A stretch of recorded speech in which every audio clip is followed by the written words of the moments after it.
Hello, hello sa mga kasurpang, mga kamarites, mga ka-pawn shop ko dyan, mga guys ko dyan. Welcome back to our vlog. It's me again, Beta Glassy. At kung bago ka pa lang dito sa akin channel na to at hindi ka pa nakasubscribe, mag-subscribe ka na po kasi libre lang po yan. At pakalimbang na rin yung bell na yun sa baba para lagi kang updated kung may mga imamarites ako sa inyo. Charot. So, continuation ito ng aking na-share last time na Q&A. Ito yung mga iniwan nyo, suggestion nyo, yung mga katanungan niyo about sa mga lahas, i-shoutout ko kayo, i-flex natin dito at sasagutin natin yung mga katanungan niyo. Ayan. But mostly is share ko, i-flex ko, i-shoutout ko kayo kasi ito yung mga experience niyo about Sanla update. Okay? So let's start. You know the drill. Okay, first is galing kay Maricar Kapineg. Shoutout to you, ma'am. Ayan, so sabi niya, comment niya ito sa all about jewelry niya, hindi yung about sa mga celebrities, okay? Yun yung Q&A natin. Ayan, sa mga baguhan pa lang dito na hindi nakakaalam, charot. Ayan, so first is, sabi niya, pag magaan po ang alahas, 3,300 kuha ng Palawan.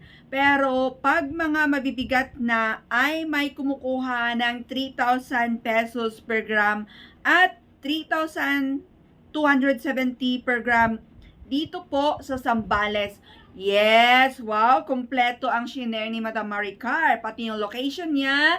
Ayan, so case to case basis yan, I think. But yeah, meron din akong nabasa dyan na nag-comment ng ganyan na pawn shop siya ng mabigat. It's like umaabot ng 50 grams.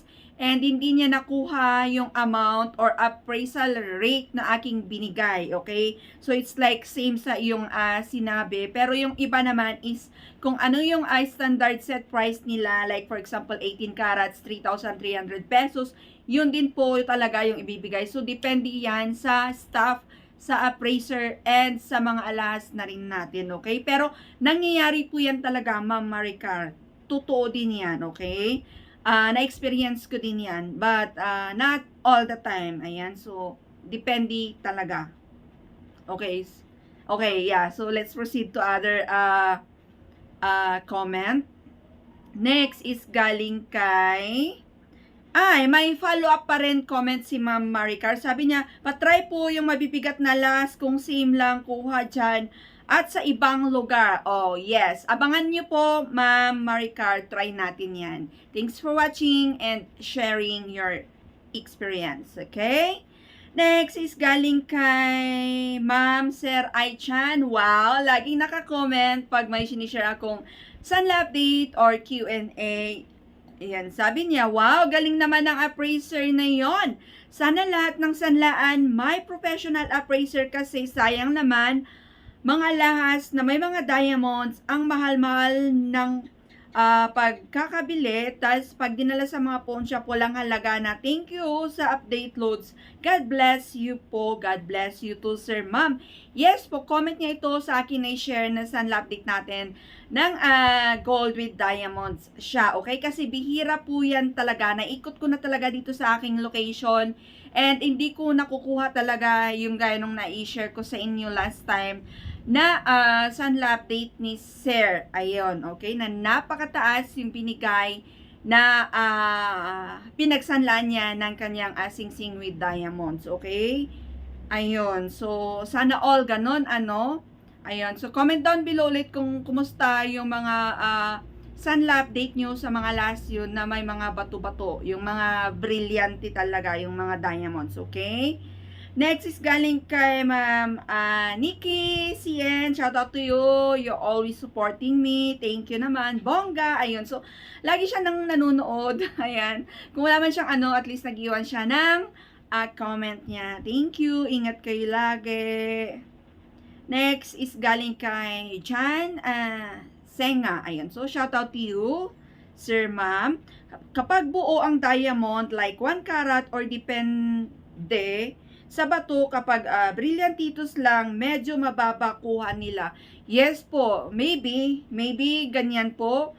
Pero, Sa diamonds, hindi ako masyado kasi yun nga, yung mga experience ko sa aking mga diamonds is napakababa talaga, and diamonds is super duper expensive, di po ba?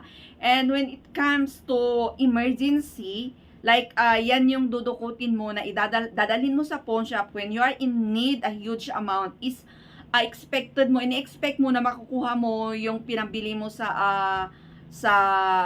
diamonds mo na yan, at least 1/3, pero wala napakababa dito sa aking location. Kaya hindi ako, may mga diamonds ako, may mga, yung maliliit lang, ayan, mga dati kong investment, pero now is, ang mga binibili ko is, kung napansin niyo, is more on solid gold talaga dito sa aking location. Kasi, ayun nga, nakikita niyo naman, panay ako sanla, diba? So, when I need money, at least, nakukuha ko agad yung kung magkaano yung pinambili ko sa alahas ko, na hindi ako nalulugi. Unlike sa diamonds talaga na pag nagigipit ka, kalahati, ganyan, or 1/4 pa yung binibigay na presyo ng alahas mo na yan. Kasi yung iba napansin ko, real diamond na nga siya, pero walang presyo yung diamond, and then binabawasan pa yung weight nung alahas. Yun yung napansin ko, super nalulugi at saka naiinis ako. Sa aking location ayun, so nakakatuwa talaga yung experience ni sir na na-share ko sa inyo. So I think depende na po yan, okay? Okay, try ko mag sunla update sa BHF, kasi yung BHF is yung mga expertise nila doon, or yung mga forte nila doon is more into diamonds. Kaya try natin next time kung kumusta na yung rate nila doon naman sa mga jewelry na with real diamond. Okay, so abangan nyo na lang po. Thanks for sharing. Next is galing kay Mary Charis Matias. Shout out to you, ma'am. Naku, sa place namin wala kababa. Wala kababa kumuha, lalo may diamond, sobrang tubong lugaw pawn shop. Tubong lugaw pawn shop, lalo na di matubos hanggang ngayon, kahit pure gold, di pa umaabot ng 3,200. 3,100 na yata pinakataas per gram ngayon. OMG. Saan po yung location niyo, ma'am? Ayan, napakababa po. Yan po yung sinasabi ko sa inyo na kung baka nasa probinsya kayo. Kasi yung mga napapansin ko sa iba is may provincial rate. Ayun, so may mga provincial rate, ganyan. Is ganyan yung mga presyong binibigay nila. So, kung pupunta kayo sa mga ibang lugar, try niyo magpa-praise doon kung kumusta. Try niyo yung ganun. It's like, gawin niyo yung ginagawa ko na nag-experiment ako. Ayan, so kung ano na yung mga ginagawa ko sa mga lahas ko, kaya puro test mark na lang Pag may pinupuntahan ako mga ibang nagtatry din ako para malaman ko kung same lang din ba yung mga appraisal. And dito sa aking location, magkakaiba po talaga, okay? Lagi kong sinishare sa inyo yan, kahit same location, and then magkaibang branch, kahit magkatapat pa yan, magkaiba yung appraisal nila, okay? Na-experience ko na yan, at saka yung sobrang baba, na-try ko na din po yan, okay? So, depende po yan talaga. And so sad, but malay mo in the next po, and the next 2 years or next year is tataas din po dyan sa inyong location, okay? So, wag po kayong mag-alala, kasi yung mga ginto nyo, yung mga alas nyo na yan is hindi po yan napapanis, okay? Kaya tago nyo lang yan. Huwag kayong atat na isanla kung hindi naman nyo kailangan muna ang datong, okay? Tago nyo lang muna, malay nyo talaga biglang taas sa inyong location. Next is galing kay Ivania Hart. Ayan, so comment pa rin ito sa aking last na na-share sa inyo na sunla update with diamonds. Anya nga po siya tinagsanlaan na Joy Ilocos, Madam ta inakman. Ayun, so kababayan itets Ilocano. So na-replyan ko na ito kasi yung aking na-share sa inyo na sunla update na yung nagpadala is location niya is sa Ilocos po, okay? Sa norte po, Ilocos Sur. Ayun, so Santa Cruz yung nakita kong nakalagay sa niya. So na-share ko na. So Next is galing kay JJ. Last na to. Ayun, so comment pa rin niya ito sa about diamonds. Possible high quality at malaki ang diamond niya. And then, funny laughing emojis. Nakita niyo naman yung in-indicate ko rin yung alas na sinanla niya. Sakto lang po, sakto. Hindi naman yung malaking malaki.